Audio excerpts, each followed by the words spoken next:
This is Zetian, and yes, she is disappointing. From her early release in the China server, I am sure that many of you like myself were excited for this hero to come to the official patch. Be it her kit, her design... No, no, not that way. Get your mind out of the gutter. But just look at the cinematic, man. Yeah, she was nothing like that. In this video, we will talk about how this highly anticipated powerhouse of a hero turned out to be one of the most underwhelming heroes on release in ML's history. This will include major flaws of this hero, a misleading passive, a global ult with no value, and of course, the YSS situation. Yeah, the YSS situation. But anyways, I would also like to provide some of my personal changes that I would like to see implemented for this hero to make its purpose, well, more clear and give players a better sense of direction when playing her. But before we dive into all that, let's start with the basics. Her kit. Now I'm sure many of you here are familiar with what her kit does, so I won't waste much time here. Passive. Two main aspects. Whenever Zetian hits an enemy, Zetian. It's Zetian, by the way. It's not Zetian, or I hear some people say Zetian. What are you on? It's Chinese name. Just respect it, man. Whenever Zetian hits enemy heroes with S1 or S2, she gains stackable spell vamp. She also gains a shield that knocks enemies nearby away with a 120 seconds cooldown. Now this is just a brief overview, so we'll get to all the flaws of the respective skills later. Now, skill 1. Zetian unleashes a wave, and if it hits, she can unleash another to a maximum of 3. Skill 2. Now this is more interesting. Zetian controls an AoE slow effect, which can be cast again to reposition the affected area. And a useful trait unknown to most is that Zetian's S2 actually reduces the magic defense of enemies to a maximum of 20% at max level when they are caught by the skill. And now we have the star of the show, the ultimate Fury of the Phoenix! Well, for such a cool out name, I regrettably say that I feel no fury, no phoenix, I only feel disappointment. Well, for this out, Zetian buffs movement speed of all allies while revealing all enemies on the map as well as stunning them for about a second. Seems overpowered, right? Well, it's actually quite the opposite. Now with her kit broken down, let's talk about her role in the game. Like most mages, Zetian serves as a secondary initiator to follow up on either the XP or the roam. However, she is more so suited to follow up with the roamer, and we'll talk about this more later in her limited, very limited team compositions. Ugh. Zetian also serves as a poke and backline mage, and falls into the utility mage category along with the likes of Valentina and Novaria.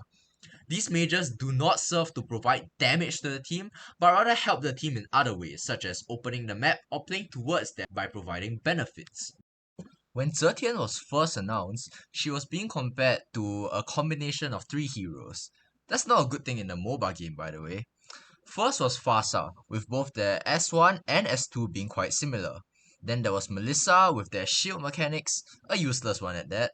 And last but not least, the good old YSS.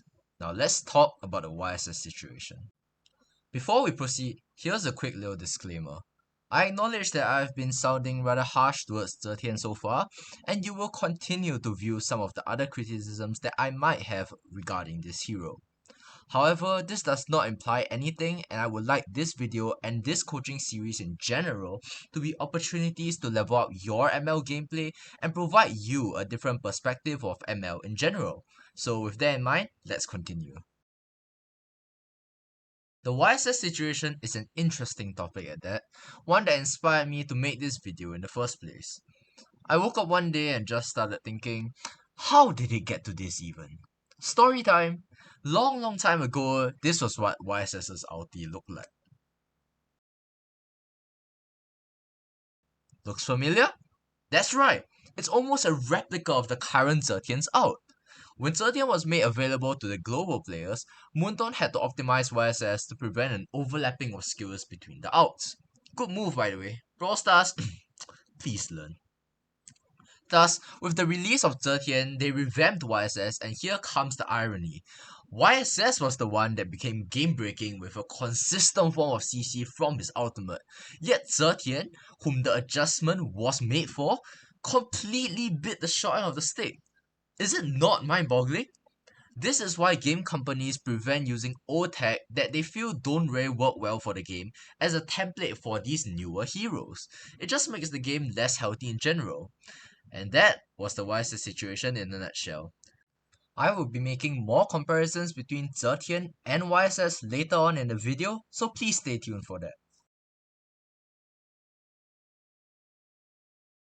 When you think of Zetian, you think of Utility Mage. And when you think of Utility Mage, you think of this build. The standard Enchanted Talisman, Glowing Wand, Wishing Lantern. I call it the holy divinity of utility mages. It's used by most of them, but when you take a closer look at Zetian's passive, you start to notice something. Spell Vamp, magic power. What do these key terms scream? Can you really blame your randoms for being more inclined towards something like this build? Being a utility mage, your kit has to be centered around your utility, not having a safety net passive that takes away the purpose of positioning on the most position heavy role in the game. Take Novara for instance. Her passive reveals the location of enemies hit by her skills. Although it's simple, it grants vision and complements the core idea of a kit, to open the map. Now when we look at Zetian on the other hand, neither does this passive help her team. Its usage is also so situational, often unseen in teamfights. This leaves players confused about her role in the game, and being more confused about where to go for a damage or utility build. And this is the first key flaw of our Celestial Empress. Now we go on to her second flaw, her limited team compositions. After trying her out for myself and watching professional gameplay, I have come to the conclusion that she only works in 3 main draft archetypes. However, this info can also be good news. As long as you know how to draft around Zetian, this hero can be beneficial in your games too. So let's take a look at the first one. Pairing Zetian up with a roamer that can slow the enemy down will be largely beneficial to Zetian. Ever played her and realized maybe your ultimate doesn't hit anyone? Well, with roamers such as Hylos and Minotaur with slows in their ultimates, you'll have a much easier time getting the CC that you are looking for. This is often used in pro play as well, when they are first experimental with Zetian, leading to certain success. The second situation that you want to use Zetian for is being an amplifier. To amplify usually means to build on something that already exists, and she achieves it through her skill 2. Her 20% magic defense strat. Wait, what magic defense strat? Wait, you're telling me you do not know? Think you're so smart, right? You skip the video later. Her defense strat usually increases the damage output of your main carries in the team. For instance, you can slot in Harith, Lunox, or even Nathan in the goal lane and play around them by boosting their damage. This also works with heroes in the jungle such as Joy and Aemon. And the last situation you pair her with is... yes, with a YSS on your team. Yes, she's that bad such that the revamped YSS himself has to be slotted in to make her work. The draft tag is actually pretty simple. YSS opens up the map with his ult, the whole team moves towards them, and then Zetian outs. Essentially, YSS outs for vision, and Zetian outs for control. Never ever use the Zetian out for vision, and always remember to stagger your 2 global outs. Now on to the flaws. You can already notice that Zetian drafts are very telegraphed and easy to predict. With meta changes, teams have also shifted their playstyles to gaining early leads and snowballing from there. Setup heroes like Zetian who need time lose out to mages that can pull off more smooth and seamless executions. In addition, with the introduction of Fighter Gold, I'll have a separate video on that in the future, it limits Zetian's options as an amplifier, and it leaves her more vulnerable without blink skills. However, if you do want to utilize these certain drafts as mentioned above, of course you can include more than one archetype in a single draft. Just maybe not all 3. You're just tunnel visioning to make a shitty mage fit, and that is a second flaw down. Let's talk about Zetian's last flaw in this video. We definitely know by now that Zetian's S2 reduces the enemy's magic defense. We also know that Zetian has a global out. Yet these two rights make a wrong. When a teamfight breaks out, Zetian has one of two options. She can either stay at base to clear the wave and out from there, but she loses out on her defense strat, or she can join the fight but lose out on her global presence. You see the issue here? If it's still unclear, let's first dissect the meaning of a global ultimate. By definition, it is an ultimate that can be used anywhere on the map. Now, let's compare to some other heroes with global ults. Moskov, he can split push and join the fight with his spear. Xavier, he can clear the waves and maintain transcendent stacks of the minions to spam his ultimate. Florin, although it's just a team-wide heal, it buffs allies' HP regen. There's the utility. Angela, we do not have to talk about this hero. And once again, we have YSS. You're telling me that this Korean general can literally grant global vision right on the boat for a whooping 15 seconds, throw it into your face, and ram it up your... I'm sorry.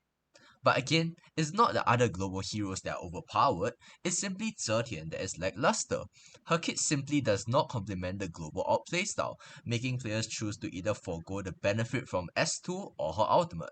All these factors combine craft Zetian's playstyle to be very hesitant and unspecific, and that concludes her final flaw. Now that we are done discussing the issues with her kit, I will introduce some of my suggestions to improve Zetian as a hero in general. This will go beyond just balance changes and will sound more like a semi-revamp. Just a reminder that I am not a Moonton employee and these are just my opinions. This part will also be a bit draggy, but I'll try my best. Zetian's passive will be tweaked such that the spell vamp and knockback shield effect will be removed. Instead, she gains a damage absorption shield after leaving combat for 5 seconds, with each hero level increasing the inheritance of her magic power by 1%, with a base of 6%. This effect has a 120 seconds cooldown. In addition, the defense strat from her S2 will also be transferred to her passive and it applies to all her skills instead of just her S2. Her S1 will remain unchanged as it is balanced. Her S2 will now have an option to either tap or hold. Tapping will produce the same slow effect, while holding the skill will channel a cast to airborne the target by 0.4 seconds to 0.8 seconds depending on the channel duration. This is to make up for the loss of utility in her death strat from S2 by giving her a crowd control effect. Finally, her ultimate will go through some major changes. Keeping the speed and stun effect, her ultimate now grants a 20% damage increase for all allies, scaling by 5% with each upgrade. Her passive defense strat will also scale off her ultimate level, going from 10% at base level to 15% at max level. These changes serve to preserve her key role in the game, while making her kit more synergistic towards the team and utility oriented. To conclude, let's go through what we discussed in this video. We talked about Zetian's kit breakdown, her role in the game, the YSS situation, her 3 major flaws, and optimizations to her kit. I hope that you were able to take away something new, be it about Zetian or even the game itself. If you enjoyed this video, please consider giving a like and subscribe and comment down below the most insightful part of this video. This is Jarek, and I'm not just explaining what works in the game, but rather why it works. Remember, it's always one small step for one, one big leap for Fanny. See you next time.